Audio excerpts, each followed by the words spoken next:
Ayo. Allahu Akbar, ini sekarang banget. Apapun.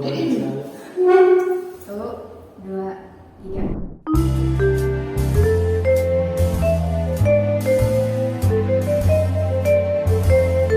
Assalamualaikum warahmatullahi wabarakatuh. Halo semuanya, selamat datang di podcast kami yang membahas berbagai topik menarik dan penuh inspirasi. Saya Sita Yulianti akan memandu podcast hari ini bersama teman-teman saya. Tema kita kali ini adalah media sosial sebagai media dakwah. Seperti yang kita tahu, media sosial kini menjadi bagian tak terpisahkan dari kehidupan kita. Tapi bagaimana jika media sosial dimanfaatkan sebagai sarana dakwah? Kita akan membahasnya lebih dalam bersama narasumber kita yang luar biasa. Tapi sebelumnya, kenalan dulu yuk sama teman-teman saya yang akan menemani obrolan kita hari ini. Halo semuanya, saya Rian. Halo semuanya, saya Wulan. Halo semuanya, saya Rafli. Dan saya Sandi, senang sekali bisa menjadi bagian dari diskusi ini. Terima kasih semuanya. Nah, langsung saja ke pembahasan. Sandi, sebagai narasumber hari ini, apa pendapat Anda tentang potensi media sosial sebagai media dakwah? Menurut pendapat saya, media sosial memiliki potensi yang cukup besar sebagai media dakwah. Dengan jumlah pengguna yang terus meningkat, kita bisa menyampaikan pesan-pesan kebaikan ke lebih banyak orang, misalnya melalui konten positif seperti video pendek, kutipan ayat, atau bahkan diskusi ringan di platform seperti Instagram, YouTube, ataupun TikTok. Apalagi kalau kita lihat sekarang generasi muda lebih banyak menghabiskan waktu di media sosial daripada media konvensional seperti TV dan ataupun radio. Tapi terkadang ada juga yang menyalahgunakan, misalnya menyebarkan informasi yang kurang valid atau hoax. Bagaimana kalian cara mengatasinya? Ini tantangan yang cukup nyata. Penting bagi kita untuk memberikan edukasi kepada pengguna media sosial, terutama para dai atau penyampai dakwah tentang etika bermedia sosial. Selain itu, kita juga harus memberikan contoh dengan konsisten membuat konten yang bermanfaat dan membangun. Kita juga bisa mengajak pengguna untuk lebih kritis dalam menerima informasi dan selalu memeriksa sumbernya. Kalau dari teman-teman, apa sih pandangan kalian tentang konten di media sosial? Apakah kalian punya pengalaman tertentu? Kalau dari saya sih, kadang saya merasa terinspirasi gitu oleh video-video singkat dari TikTok atau Instagram gitu. Misalnya kayak ada ustadz atau pendakwah muda nih yang menyampaikan pesan dengan cara yang santai, tapi tetap aja penuh makna. Nah, itu menurut saya sangat efektif gitu untuk anak muda. Setuju, saya juga suka konten-konten dakwah yang relate dengan kehidupan sehari-hari seperti tentang manajemen waktu atau menjaga hubungan keluarga. Tapi ada juga konten yang terlalu berat dan kadang orang enggan untuk mendengarkannya. Benar juga. Nah, menurut Anda, Sandi, bagaimana cara membuat konten dakwah yang menarik tapi tetap santun?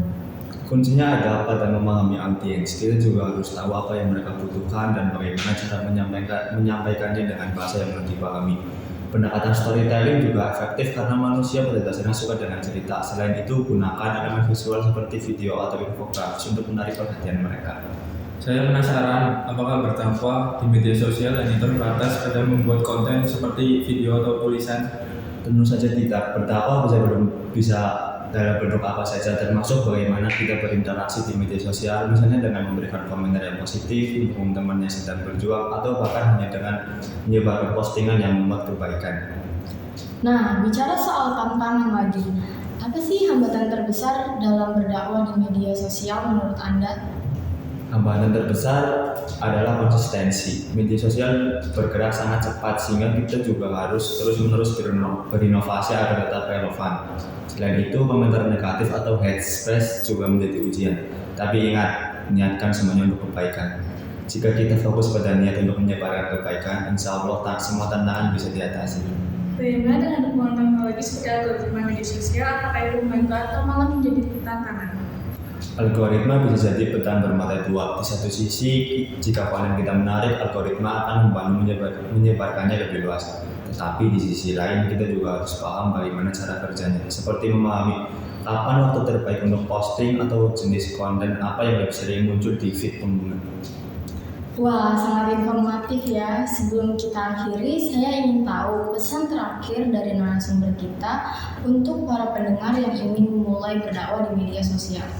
Pesan dari saya, gunakan media sosial sebagai ladang amal kita. Jangan takut untuk memulai karena sekecil apapun kebaikan yang kita lakukan, insya Allah akan bernilai di sisi Allah. Dan ingat, dakwah tidak harus besar atau langsung viral.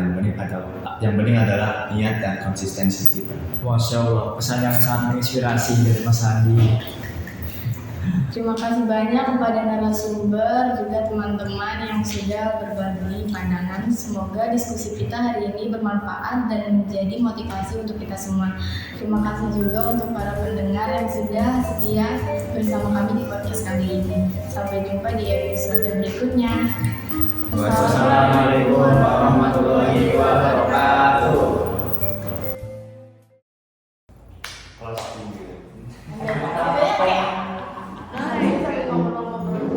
Kan ada jinglenya tuh 10 detik.